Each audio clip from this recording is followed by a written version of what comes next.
Pace fatta fra Giunta Pavan e Isaac, domani una giornata di annunci fra Sociale e Piano Mar.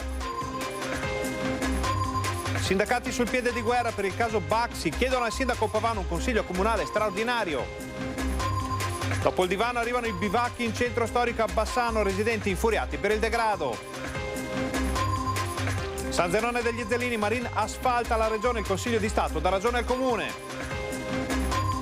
Arriva il grande caldo, oggi e domani allerta della protezione civile, cittadini rintanati in casa. Archiviata l'inchiesta sul disastro della Marmolada, accolta la tesi dei periti, fu un evento imprevedibile. Una giornata di rafting e gommoni sul Brenta per la nazionale italiana di rugby. Appartamento in fiamme, anziano intossicato in ospedale, anche la nuora che tenta di soccorrerlo. Un dialogo tra regione e imprese sul Veneto del futuro per migliorare la gestione dei fondi europei. Buonasera, benvenuti alla TG Bassano. Apriamo questa edizione con la politica, l'attualità cittadine bassanesi. Dopo la pace fatta fra l'ISAC e l'amministrazione Pavan si profilano grandi manovre all'orizzonte. Vediamo. C'è un filo sottile ma molto robusto che unisce la riunione di lunedì fra l'ISAC, la giunta di Bassano e i consiglieri comunali con la conferenza stampa indetta dal sindaco Elena Pavan per domattina e con la commissione urbanistica in programma domani pomeriggio. Un filo che è saldamente ancorato all'ascia di guerra recentemente sotterrata dal presidente del CDA dell'ISAC Clemente Peserico e dall'amministrazione di Elena Pavan dopo i ben noti dissapori di qualche mese fa. Che poi chiamarli dissapori è un blando eufemismo, visto che si arrivò alla pubblica sfiducia di Peserico da parte del Consiglio Comunale, a richieste di dimissioni, a polemiche roventi, sindacati in piazza, commissioni travagliate e molto altro ancora. Tutto questo ora sembra essere solo un ricordo, perché in soldoni lo stesso Peserico ha sorpassato la sindaca con una manovra da MotoGP, annunciando alla parte pubblica nuovi lavori in ballo. Una palazzina a servizio della sede Sturm e, in pratica, lo svuotamento di Villa Serena nel giro di qualche anno. I ben informati fanno sapere che le comunicazioni annunciate da Pavan per domattina, con contorno di assessori vari, convergeranno sul tema ISAC. E altri informati suggeriscono che ci possa essere un collegamento fra tutto questo e la commissione consiliare che si occupa di territorio, nel cui ordine del giorno campeggia al primo posto la presentazione di nuove ipotesi progettuali sul piano Mar. Insomma, a primavera finita sta sbocciando un nuovo fiore a Bassano, anzi una vera e propria aiuola fiorita, della quale la città saprà qualcosa di più nelle prossime ore. E il municipio, nelle piazze, nelle case serpeggia l'ennesima delusione. Perché, si chiedono cittadini e consiglieri, ma forse anche qualche assessore, Bassano deve conoscere passaggi strategici per il proprio futuro quando la macchina è già in moto? Bella domanda, qualcuno vuol rispondere? Altro tema di questo periodo è quello del caso Baxi Pengo San Lazzaro. Vediamo le novità. C'è posta per Elena Pavan. In questi giorni la cassetta delle lettere istituzionale del sindaco di Bassano del Grappa è letteralmente sommersa di posta, perché alcuni temi che erano rimasti silenziosi per qualche tempo stanno tornando a galla. È il caso della reazione a catena che vede una corda molto tesa fra Baxi e San Lazzaro. Su questa corda ballano l'ex IAR, gli spazi di cui la multinazionale ha bisogno per le nuove linee di costruzione, i capannoni di Pengo e i progetti che quest'ultima azienda vorrebbe veder realizzati nelle campagne di San Lazzaro. E così, dopo la durissima lettera scritta dai presidenti dei quartieri Borgo Zucco, Pre, Merlo, San Lazzaro e Santa Croce, nella quale si parla della situazione legata alle richieste di Baxi senza tanti giri di parole, arriva ora alla sindaca un'altra comunicazione. A scrivere a Elena Pavan sono le rappresentanze sindacali unitarie di Baxi che raggruppano sotto un'unica firma FIM, FIOM e WILM. Insomma, un fronte sindacale in grado di rappresentare un numero di lavoratori davvero importante. E i sindacati, ovviamente, intendono fare gli interessi di chi lavora all'interno di Baxi e sottolineano come un naufragio delle trattative in corso fra pubblico e privato potrebbe portare alla perdita di 700 posti di lavoro. D'altronde, lo spettro della delocalizzazione è stato più volte evocato dalla multinazionale. L'ombra spaventosa del trasferimento delle linee di produzione bassanesi ha portato a una riunione del Consiglio di fabbrica che si è tenuta il 25 maggio. Da questa riunione è emersa la richiesta di una tutela degli interessi dei lavoratori di Baxi, oltre ad aspettative piuttosto urgenti sulla risposta chiesta dall'azienda al comune. L'ultimatum, come ormai è chiamato a Bassano e dintorni, è scaduto a fine maggio, ovvero 3 settimane fa. Ma dall'amministrazione di Elena Pavan, fanno sapere i sindacati, non sembra essere pervenuto alcun segnale. Il silenzio ha innervosito lavoratori e sigle sindacali che con la lettera del 20 giugno chiedono al sindaco un incontro con il Consiglio Comunale e con tutte le parti coinvolte nel progetto. Capitale, impresa, lavoro e ambiente possono stare assieme se il progetto è costruito a più mani, conclude la richiesta, che si aggiunge a quelle già inoltrate alla Pavan dai cittadini, dai quartieri, dagli ambientalisti e dalla città in generale su questa reazione a catena. E il silenzio non è più un'opzione. Ci spostiamo ora a San Zenone degli Ezzelini, dove il comune ha vinto il braccio di ferro con la regione sulle opere compensatorie della strada pedemontana veneta. Il sindaco Fabio Marin si presenta alla stampa particolarmente soddisfatto e sorridente. Con lui ha voluto anche gli ex primi cittadini Speranza Marostica e Luigi Mazzaro e apre il suo discorso parlando di giornata storica per il paese.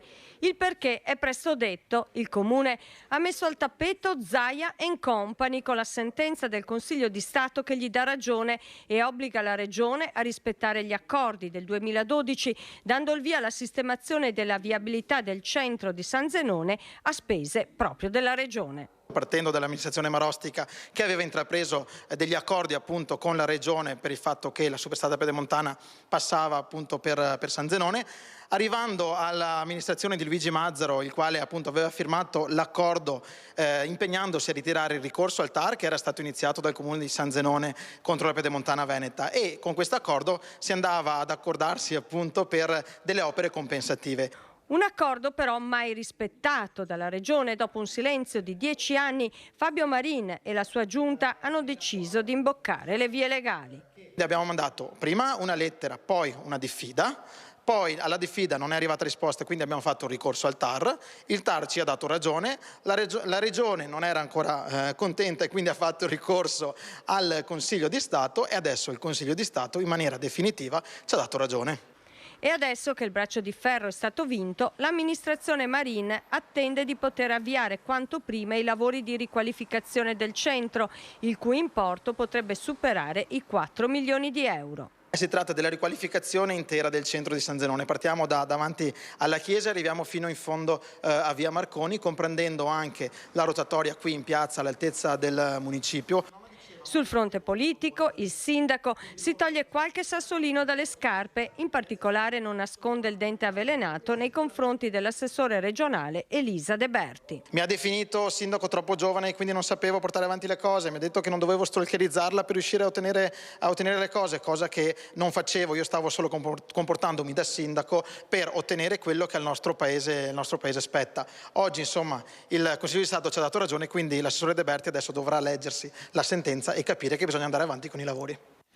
Una vicenda di cui vi parleremo anche nelle prossime edizioni della nostra informazione. Cambiamo argomento perché la Procura di Trento ha deciso di archiviare l'inchiesta sul disastro della Marmolada che tanti lutti ha portato nel Vicentino e nel Bassanese.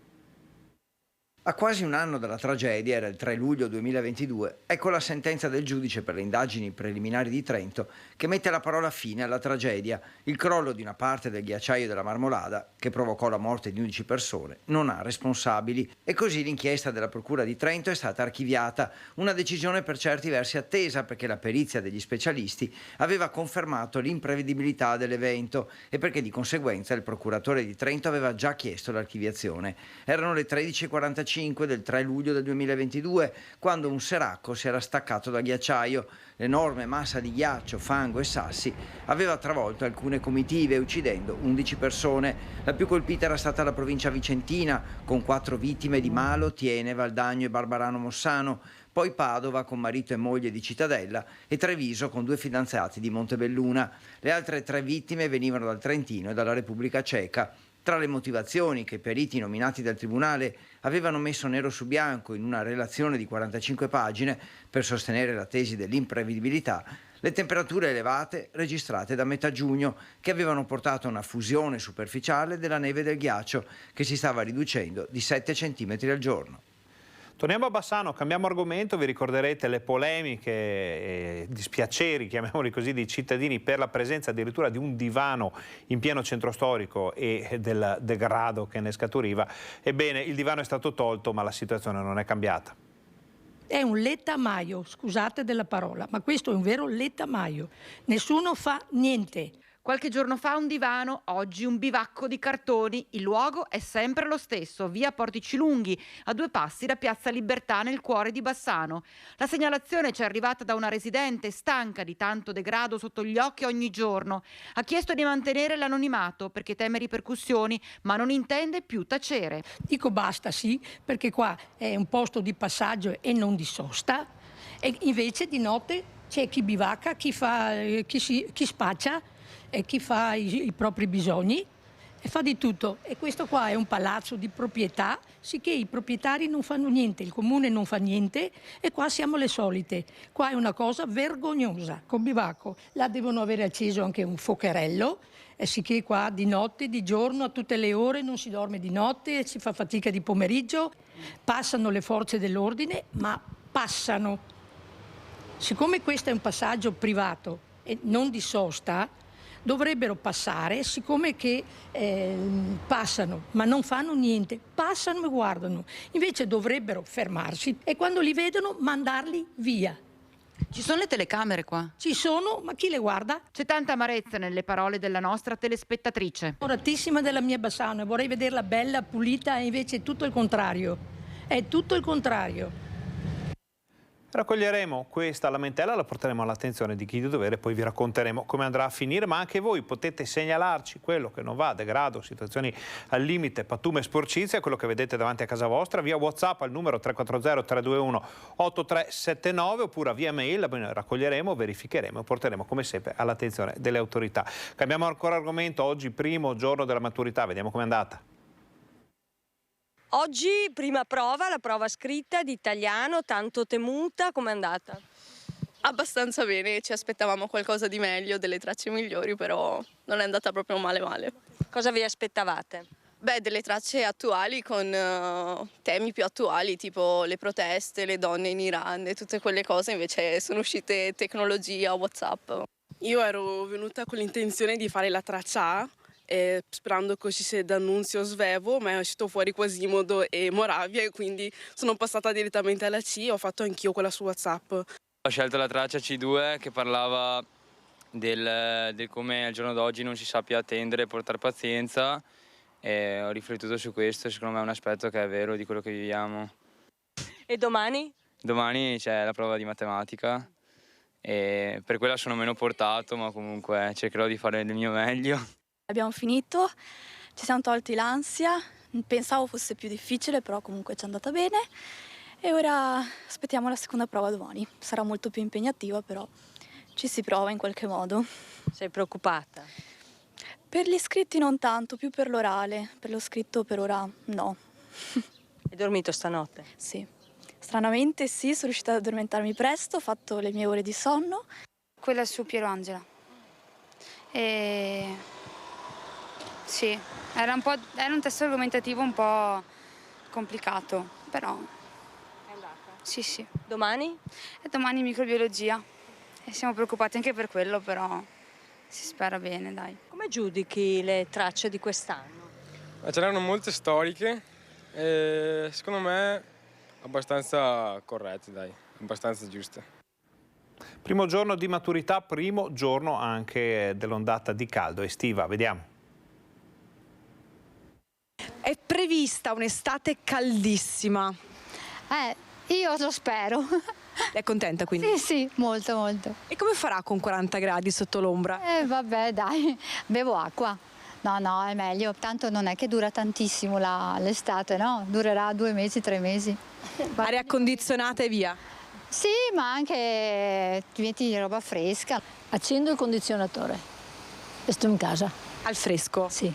E uscirà nelle ore più calde, sarà attenta? Verso sera se esco, e se no resto sempre in casa o nel giardino. Troppo umido qua, l'umidità è troppo, per quello che ti senti affa, ti senti più caldo. E come si farà con questo caldo? Bisogna andare al mare o al paese dove c'è il caldo secco. È prevista un'estate caldissima, forse una delle più calde degli ultimi tempi. Come l'affronterai? Beh, io quest'estate lavorerò, quindi per fortuna sono dentro al chiuso. Però vedo anche ad esempio mio papà che lavora fuori al caldo, che alla sera arriva veramente molto stanco. Quindi secondo me dovrebbero aiutare i lavoratori. Quando eravamo bambini era molto più torrida, è che adesso diventiamo vecchi e lo senti di più il caldo. Piscina e camminando, andando su in montagna. All'aria fresca. All'aria fresca. Ci adattiamo. Come? Non si può fare niente, bisogna adattarsi, mangiare sta minestra o saltare sta finestra, punto e basta. Si affronta come abbiamo fatto gli anni scorsi. Aria condizionata? Beh, certo. È prevista un'estate caldissima, come si fa? Come si fa? Faccio la doccia 3 volte al giorno. Ma non so, è caldo, è abbastanza caldo. A lei piace il caldo? Sì, vengo dal Messico, però qui è anche troppo caldo. E deve stare troppe volte bevendo birra o siero. Dal caldo di questa estate appena iniziata al fresco di un tuffo nel Brenta.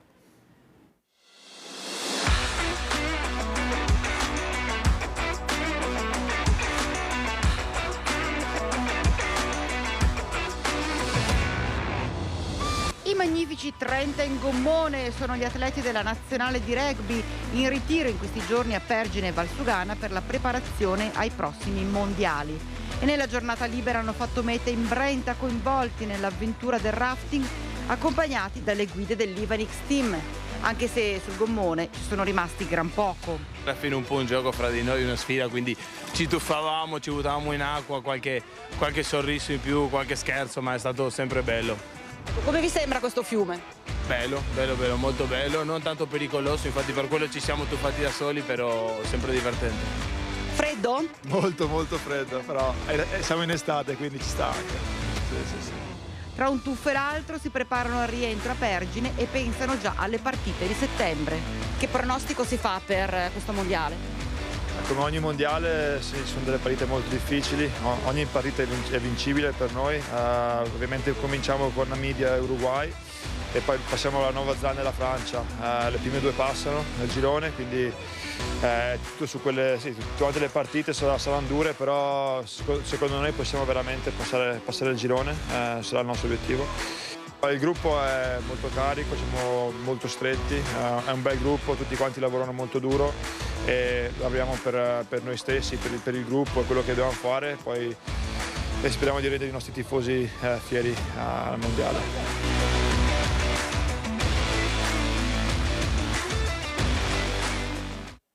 Vediamo tutte le altre notizie del territorio.